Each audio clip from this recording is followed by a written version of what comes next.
ഇന്നത്തെ പുതിയൊരു വീഡിയോയിലേക്ക് എല്ലാവർക്കും സ്വാഗതം. അപ്പോൾ ഇന്നത്തെ വീഡിയോ എന്ന് പറയുന്നത് കേരള ടു പൂനെ റോഡ് ട്രിപ്പാണ്. നമ്മൾ വീണ്ടും പൂനെയിലേക്ക് തിരിച്ചു പോവുകയാണ്. ഒരാഴ്ചത്തെ വെക്കേഷന് ശേഷം നമ്മൾ വീണ്ടും യാത്ര തുടങ്ങുകയാണ്. അപ്പോൾ Pune to Kerala road trip എല്ലാവരും കണ്ടെന്ന് വിശ്വസിക്കുന്നു. ഇന്ന് നമ്മുടെ റിട്ടേൺ ട്രിപ്പാണ്. നമ്മൾ പൂനെയിൽ നിന്ന് കേരളത്തിലേക്ക് വന്ന റൂട്ടിലൂടെ അല്ല നമ്മൾ തിരിച്ചു പോകുന്നത്. റൂട്ടിൽ ചെറിയൊരു വ്യത്യാസമുണ്ട്. നമ്മൾ തിരികെ പോകുന്നത് തമിഴ്നാട് ബാംഗ്ലൂർ വഴിയാണ്. നമ്മൾ മാംഗ്ലൂർ എത്തിയിട്ടാണല്ലോ ഇങ്ങോട്ട് വന്നത്. ഇത് തിരിച്ചു പോകുന്നത് ബാംഗ്ലൂർ വഴിയാണ്. നമ്മൾ കഴിഞ്ഞ വീഡിയോയിൽ ഇട്ടാണക്ക് തന്നെ ഈ വീഡിയോയിലും യാത്രയുടെ ഫുൾ കോസ്റ്റും ടോളും എല്ലാം പറയുന്നുണ്ട്. ആരും സ്കിപ്പ് ചെയ്യാതെ വീഡിയോ ഫുള്ളായി കാണാൻ ശ്രമിക്കണം.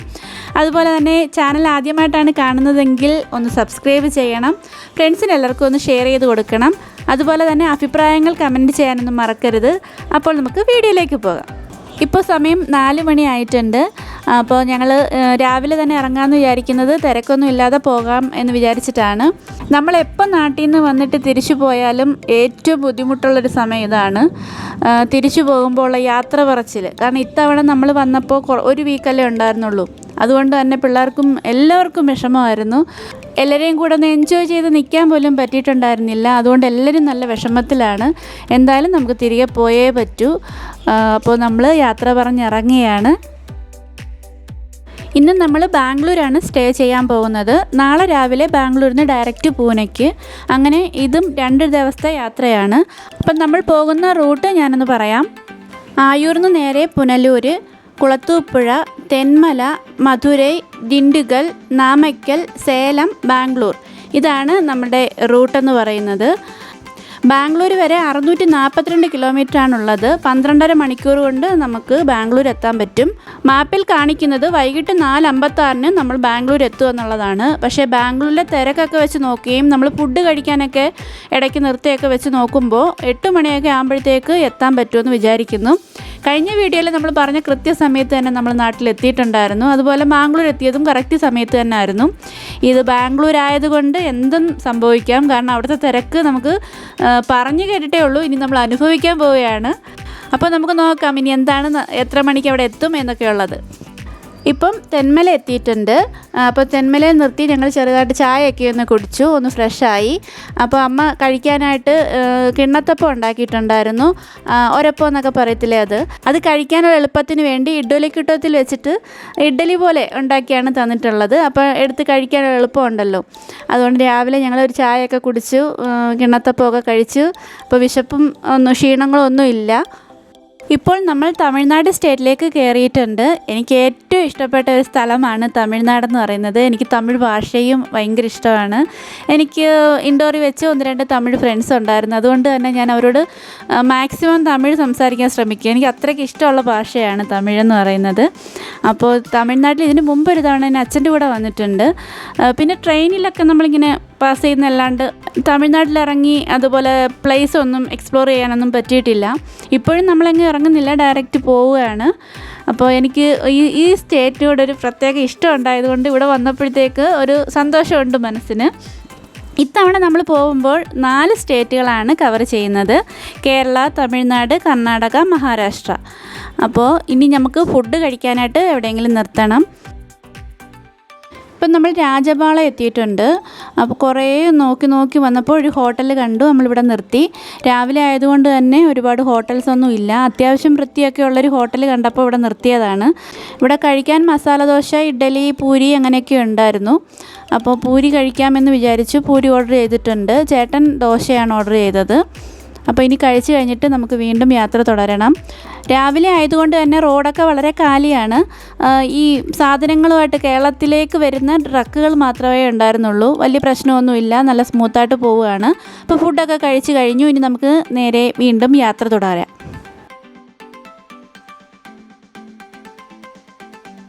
ഈ പോകുന്ന റോഡ് റൈറ്റിലേക്ക് പോയാൽ രാജപാളയം സിറ്റിയിലേക്കാണ്.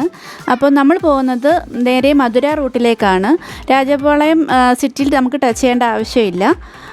ഇനി നമ്മൾ NH44 കയറുവാണ്. ഇനിയുള്ള റോഡും നല്ലതായിരിക്കുമെന്ന് പ്രതീക്ഷിക്കുന്നു. ഇടയ്ക്കൊക്കെ റോഡ് പണി ഉണ്ടെന്ന് മാപ്പിൽ കാണിക്കുന്നുണ്ട്. ഇപ്പോൾ വരെ വന്ന റോഡുകളെല്ലാം നല്ല സ്മൂത്തായിരുന്നു, നല്ല റോഡുകളായിരുന്നു. കേരളത്തിൽ ഫുള്ള് റോഡ് പണി ആയതുകൊണ്ടാണ് നമ്മൾ തമിഴ്നാട് റൂട്ട് തിരഞ്ഞെടുത്തത്. എന്തുകൊണ്ടും നല്ല തീരുമാനമായിരുന്നു. കാരണം നമ്മൾ തിരിച്ചിങ്ങോട്ട് വന്ന സമയത്ത് ഒരു ദിവസം ഫുള്ള് നമുക്ക് ട്രാഫിക്കും റോഡ് പണിയും ഒക്കെ ആയിട്ട് പോയി. അപ്പോൾ ഇത് നല്ല ഒരു റൂട്ടാണ്. ഇപ്പോൾ ഫാസ്ടാഗ് ഉള്ളത് കൊണ്ട് തന്നെ ടോളെല്ലാം ക്രോസ് ചെയ്യാൻ വളരെ എളുപ്പമാണ്. ഇവിടെ ടൈമൊന്നും ഒരുപാടാകാറില്ല.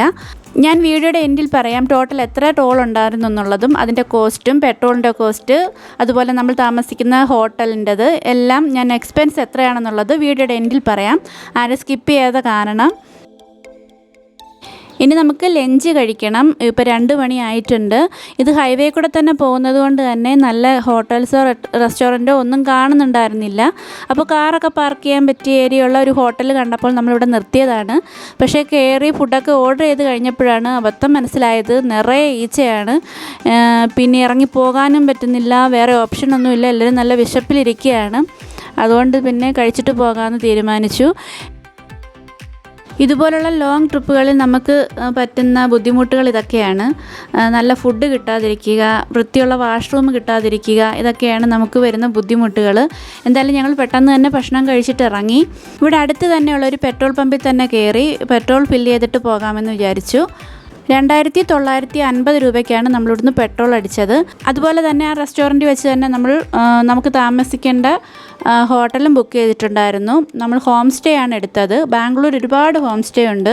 2 BHK അപ്പാർട്ട്മെൻറ്റാണ് നമ്മൾ എടുത്തിട്ടുള്ളത്. അപ്പോൾ നല്ല സൗകര്യമൊക്കെ ഉണ്ട്. അഫോർഡബിൾ റേറ്റിനാണ് നമുക്കത് കിട്ടിയിട്ടുണ്ടായിരുന്നു. ഇനി നമ്മൾ നേരെ ബാംഗ്ലൂർക്ക് പോവുകയാണ്. പോകുന്ന വഴിയൊക്കെ നല്ല കാഴ്ചകളാണ് കേട്ടോ. നല്ല ഗ്രീനറിയാണ്.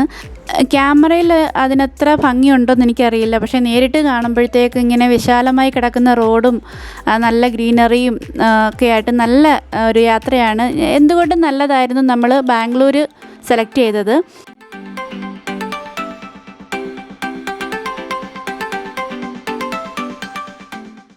ഇപ്പോൾ നമ്മൾ കർണാടക സ്റ്റേറ്റിലേക്ക് എൻ്റർ ചെയ്തിട്ടുണ്ട്. ഇവിടുന്ന് ബാംഗ്ലൂരിലേക്ക് 156 കിലോമീറ്റർ ഉണ്ട്. സിറ്റിയിലെ തിരക്കൊക്കെ മാറി എവിടെയെങ്കിലും ഒന്ന് നിർത്തി ഒന്ന് റിലാക്സ് ചെയ്യണം. ഇങ്ങനെ കണ്ടിന്യൂസ് ഡ്രൈവ് ചെയ്യാറില്ല. ക്ഷീണം ഉണ്ടെങ്കിലും ഇല്ലെങ്കിലും ഓരോ 3 മണിക്കൂർ ആകുമ്പോഴും ചേട്ടൻ എവിടെയെങ്കിലും ഒന്ന് നിർത്തി ഒന്ന് റിലാക്സ് ചെയ്യുന്നതാണ്. അപ്പോൾ നമുക്ക് എവിടെയെങ്കിലും ഒന്ന് നിർത്തി ഒന്ന് റിലാക്സ് ചെയ്തിട്ട് വീണ്ടും തുടങ്ങാം യാത്ര. ബാംഗ്ലൂർ സിറ്റി എൻ്റർ ആവുന്നതിന് മുമ്പ് തന്നെ ട്രാഫിക് ബ്ലോക്ക് തുടങ്ങിയിട്ടുണ്ടായിരുന്നു. വണ്ടി നീങ്ങുന്നേ ഉണ്ടായിരുന്നില്ല. കുറേ നേരം വണ്ടി അവിടെ സ്റ്റോപ്പാക്കി ഇട്ടേക്കുമായിരുന്നു. ഇനി 20 കിലോമീറ്റർ ആണുള്ളത്. 55 മിനിറ്റ് ഉണ്ട്. 7:07 ബാംഗ്ലൂർ നമ്മൾ എടുത്ത റൂമിലേക്ക് എത്തും എന്നാണ് കാണിക്കുന്നത്. പക്ഷേ 7:00 എത്താൻ പോകുന്നില്ല. നമ്മൾ ട്രാഫിക്കൊന്നും ഇല്ലെങ്കിൽ നമ്മൾ നേരത്തെ പറഞ്ഞ 8 മണിക്ക് റൂമിൽ എത്തേണ്ടതാണ് ഏകദേശം. പക്ഷേ നമ്മളിപ്പോൾ എത്തിയിരിക്കുന്നത് 9:30-ക്കാണ്. അത്രയും നമ്മൾ ബുദ്ധിമുട്ടി. റോഡ് മൊത്തം ബ്ലോക്കായിരുന്നു. എങ്ങനെ ഞാൻ കേട്ടിട്ടേ ഉണ്ടായിരുന്നുള്ളൂ ബാംഗ്ലൂരിലെ തിരക്കിനെ പറ്റി. പക്ഷേ ഇഴഞ്ഞിഴഞ്ഞാണ് വണ്ടി പോയിക്കൊണ്ടിരുന്നത്. എങ്ങനെയെങ്കിലും നമ്മളെ ഹോം സ്റ്റേയിൽ എത്തിയിട്ടുണ്ട്. ഇവിടെ ഫുഡൊന്നും ഉണ്ടായിരുന്നില്ല. അപ്പം നമ്മൾ വെളിയിൽ നിന്ന് ഫുഡ് മേടിക്കണം. അപ്പോൾ ഇവിടുത്തെ നമ്മുടെ കെയർ ടേക്കറോട് തന്നെ നമ്മൾ പറഞ്ഞിട്ടുണ്ടായിരുന്നു. അപ്പോൾ അദ്ദേഹം കൊണ്ടുതരാമെന്ന് പറഞ്ഞു. അപ്പോൾ ഫുഡ് നമ്മൾ ഓർഡർ ചെയ്തിട്ടുണ്ട്. ഇനി ഫുഡൊക്കെ കഴിച്ചിട്ട് ഒന്ന് ഫ്രഷായി പെട്ടെന്ന് കിടന്ന് ഉറങ്ങണം. കാരണം നമുക്ക് വീണ്ടും നാളെ രാവിലെ എഴുന്നേറ്റ് യാത്ര തുടങ്ങേണ്ടതാണ്. നമ്മളിപ്പോൾ താമസിക്കുന്ന പൂനെയിലെ അതേപോലത്തെ ഫ്ലാറ്റാണ് ഇവിടെയും. കുറച്ചുകൂടെ സൗകര്യം കൂടുതലാണെങ്കിലേ ഉള്ളൂ. 2 BHK അപ്പാർട്ട്മെൻറ്റാണിത്. കിച്ചണും ഹാളും ഡൈനിങ് ഏരിയയും 2 ബെഡ്റൂമും 2 വാഷ്റൂമും ഒക്കെ ഉണ്ട്. ഇതൊരു മലയാളിയുടെ ഹോം സ്റ്റേ ആണ്. ഇതുപോലെ തന്നെ ഒരു അപ്പാർട്ട്മെൻറ്റ് കൂടി അദ്ദേഹത്തിന് ഉണ്ടെന്നാണ് ഈ വന്ന കെയർ ടേക്കർ നമ്മളോട് പറഞ്ഞത്. നമ്മൾ മലയാളികളാണെന്ന് അറിഞ്ഞതുകൊണ്ടാണ് അദ്ദേഹം പറഞ്ഞത് ഇതിൻ്റെ ഓണറും മലയാളിയാണെന്ന്. അപ്പോൾ ഇനി ഫുഡൊക്കെ കഴിച്ച് ഒന്ന് ഫ്രഷായിട്ട് കിടന്നുറങ്ങണം. നമുക്കത് നാളെ രാവിലെ 4 മണിക്ക് തന്നെ എഴുന്നേൽക്കണം. വീണ്ടും യാത്ര തുടരണം.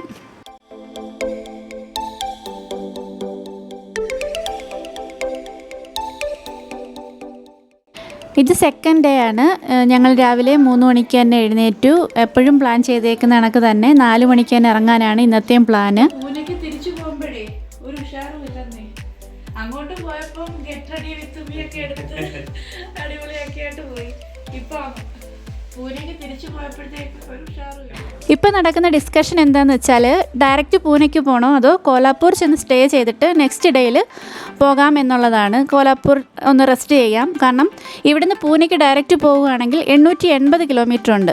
ഏകദേശം 16.5 മണിക്കൂർ യാത്രയുണ്ട്. അപ്പോൾ ഇന്നലെ ഒരു ലോങ് യാത്ര ചെയ്തിട്ട് വന്നതാണ്.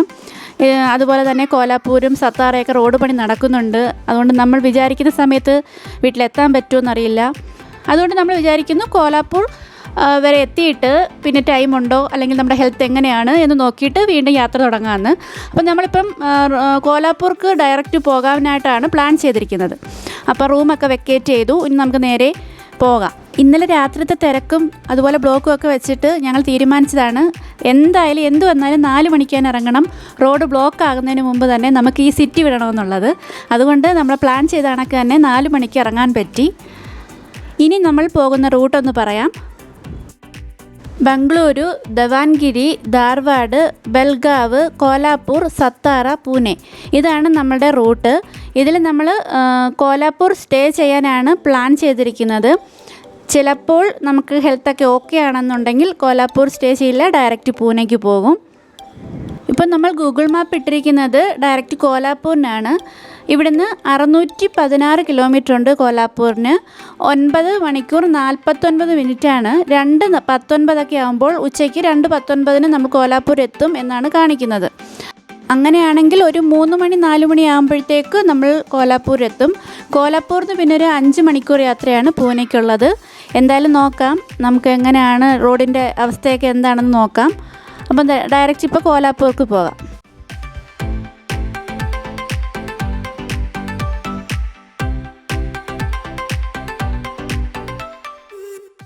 ഇവിടെ ഒരു റെസ്റ്റോറൻറ്റ് കണ്ടു. നമുക്ക് ബ്രേക്ക്ഫാസ്റ്റ് കഴിക്കാനായിട്ട് ഇവിടെ നിർത്താം. ഇനി മുമ്പോട്ട് പോകുമ്പോൾ ചിലപ്പോൾ കണ്ടില്ലെന്ന് വരും. ഇവിടെ ആകുമ്പോൾ കാർ പാർക്കിംഗ് ഉണ്ട്. അത്യാവശ്യം നല്ല തിരക്കും ഒക്കെ ഉണ്ട്. അപ്പോൾ നല്ല ഹോട്ടലാണെന്ന് വിചാരിക്കുന്നു. അപ്പോൾ ഇവിടെയും നമ്മുടെ സൗത്ത് ഇന്ത്യൻ ഫുഡെല്ലാം ഉണ്ടായിരുന്നു. ദോശ, മസാല ദോശ, ഇഡ്ഡലി എല്ലാം ഉണ്ട്. പക്ഷേ ഇവർക്ക് രണ്ടുപേർക്കും ദോശയോ ഇഡ്ഡലിയോ ഒന്നും വേണ്ടാന്ന് പറഞ്ഞു. പൂരിയുടെയും ചപ്പാത്തിയുടെയൊക്കെ ആൾക്കാരാണ് ഇവർ. അതുകൊണ്ട് തന്നെ പൂരി തന്നെ ഇവർ വീണ്ടും ഓർഡർ ചെയ്തിരിക്കുന്നത്. ഇന്നലെയും രാവിലെ പൂരിയായിരുന്നു ഓർഡർ ചെയ്തത്. അപ്പോൾ പൂരി ഓർഡർ ചെയ്തു. പക്ഷെ നമുക്ക് പറ്റിയ അബദ്ധമെന്ന് വെച്ചാൽ സാധാരണ ചെറിയ പൂരിയാണെന്നാണ് വിചാരിച്ചത്. കൊണ്ടുവന്നപ്പോഴാണ് വളരെ വലുതാണ്. അതുപോലെ ഒരു പ്ലേറ്റ് 3 എണ്ണം വെച്ച് ഉണ്ടായിരുന്നു താനും. അപ്പോൾ എല്ലാവർക്കും കഴിച്ച് തീർക്കാൻ ബുദ്ധിമുട്ടാണ്. നമ്മൾ യാത്രയിലെല്ലാം വളരെ ലൈറ്റായിട്ടാണ് കഴിക്കുന്നത്. ഇപ്പോൾ ചപ്പാത്തി മേടിച്ചാലും റൊട്ടി മേടിച്ചാലും ഞങ്ങൾ 2 എണ്ണമൊക്കെ കഴിക്കാറുള്ളൂ. ഇത് 3 പൂരി കൊണ്ടുവരികയും ചെയ്തു. അതും വളരെ വലുതായിരുന്നു. ഒരുവിധമൊക്കെ കഴിച്ച് തീർത്തു. അങ്ങനെ ഫുഡൊക്കെ കഴിച്ച് കഴിഞ്ഞു വീണ്ടും യാത്ര തുടങ്ങുകയാണ് നമ്മൾ.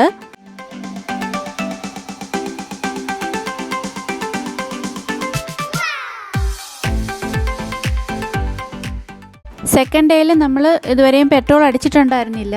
അപ്പോൾ ഇവിടുന്ന് നമ്മൾ പെട്രോൾ അടിക്കാമെന്ന് വിചാരിച്ചു. 2519 രൂപയ്ക്ക് പെട്രോൾ അടിച്ചിട്ടുണ്ട്. ഇപ്പോൾ സമയം 1:30 ആയിട്ടുണ്ട്. നമ്മൾ ലഞ്ച് കഴിക്കാനായിട്ട് ഒരു ഹോട്ടലിൽ നിർത്തിയതാണ്. നമ്മുടെ ഭാഗ്യം കൊണ്ട് എല്ലാം ഒരുവിധം നല്ല ഹോട്ടലാണ് കിട്ടിയത്. ഇന്നലത്തെ ഉച്ചക്കലത്തെ ലഞ്ച് ഒഴിച്ച് ബാക്കി എല്ലാ ഹോട്ടൽസും നല്ലതായിരുന്നു. നല്ല ഫുഡായിരുന്നു. ഈ ഹോട്ടലിൽ എന്തെങ്കിലും പ്രോബ്ലം ഉണ്ടായി, ഫുഡിനകത്ത് എന്തെങ്കിലും പ്രശ്നം ഉണ്ടായിരുന്നെന്നുണ്ടെങ്കിൽ യാത്ര മൊത്തം കുളമായേനെ. ഭാഗ്യം കൊണ്ട് അങ്ങനെയൊന്നും പറ്റിയില്ല. നമ്മളിവിടുന്ന് ലഞ്ചൊക്കെ കഴിച്ചിട്ട് പെട്ടെന്ന് ഇറങ്ങണം. കാരണം നമ്മുടെ പ്ലാൻ ഒന്ന് റീതിങ്ക് ചെയ്യണമെന്ന് വിചാരിക്കുകയാണ്. നമ്മൾ വിചാരിച്ചതിൽ നേരത്തെ കോലാപ്പൂർ എത്താൻ സാധ്യതയുണ്ട്. അങ്ങനെയാണെന്നുണ്ടെങ്കിൽ നമ്മൾ പൂനെക്ക് ഡയറക്റ്റ് പോകും. ദേ ഇവിടം തൊട്ട് അങ്ങോട്ട് മഹാരാഷ്ട്ര സ്റ്റേറ്റാണ്. ഇപ്പോൾ കഴിഞ്ഞത് ബെൽഗാവ് ഡിസ്ട്രിക്റ്റാണ്. അപ്പോൾ കർണാടക ഇവിടെ എൻഡ് ആയിട്ടുണ്ട്. ഇനി ഇവിടുന്ന് കോലാപ്പൂരിലേക്ക് 2 മണിക്കൂർ 46 മിനിറ്റാണുള്ളത്. 115 കിലോമീറ്റർ.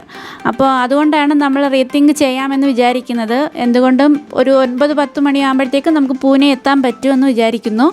അപ്പം നമ്മൾ ഡയറക്റ്റ് ഇനി പൂനെക്ക് പോവുകയാണ്. ചേട്ടന് ഡ്രൈവിംഗ് ബോറാകാതിരിക്കാൻ വേണ്ടി ഞാനും പിള്ളേരും നല്ലതുപോലെ ശ്രമിക്കുന്നുണ്ടായിരുന്നു.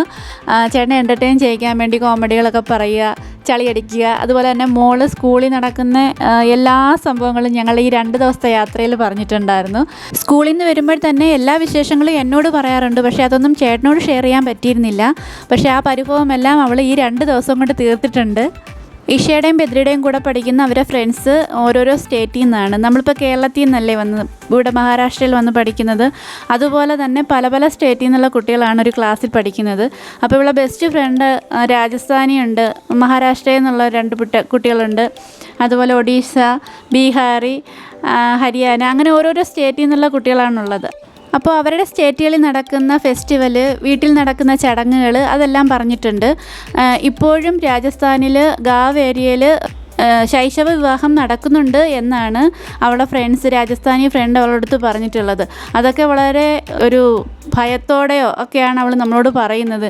ഇത്രയും 13 വയസ്സും 12 വയസ്സുള്ള കുട്ടികളെ ഇപ്പോഴും രാജസ്ഥാനിൽ കല്യാണം കഴിപ്പിച്ച് വിടുന്നുണ്ട്, അങ്ങനെയൊക്കെ ചെയ്യാൻ പാടില്ല, അത് ഇല്ലീഗലല്ലേ എന്നൊക്കെയാണ് അവൾ നമ്മളോട് ചോദിക്കുന്നത്.